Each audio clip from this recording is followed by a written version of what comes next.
আসসালামু আলাইকুম ওরহমতুল্লাহি বারাকাতু। আমাদের চ্যানেলের আরেকটি নতুন ভিডিওয় আপনাকে স্বাগতম। স্ক্রিনে দেখতে পাচ্ছেন কিছু মুরগি। আজকের ভিডিওতে আমার অনেকগুলো শখের মুরগি নিয়ে কথা বলবো এবং মুরগিগুলো দেখাবো। চলুন ভিডিওটা শুরু করা যাক।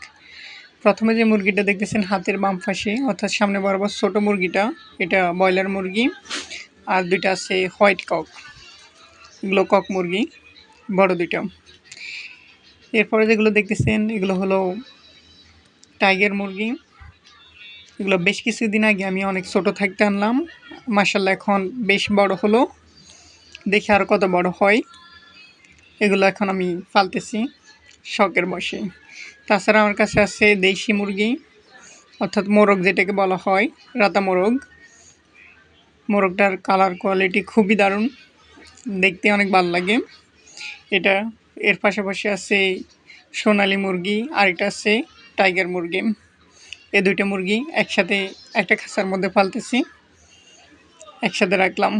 এরপরে আরেকটু দূরে গেলেই একটু সাইডে এখানে আছে কাদাকনাথ মুরগি, যে মুরগিগুলোকে বলা হয় পৃথিবীর সবচাইতে কালো মুরগি। এই মুরগি শুধু কালো না, এই মুরগিগুলোর ডিমও কালো হয় এবং মাংসগুলো কালো। অর্থাৎ এই মুরগিটা খুবই অদ্ভুত, ডিম ফাড়ে, ডিমটাও কালো হয়, মাংসটা কালো হয় এবং মুরগিটা দেখতে অনেক কালো। ধন্যবাদ সবাইকে। আজকের ভিডিও এ পর্যন্ত। আসসালামু আলাইকুম।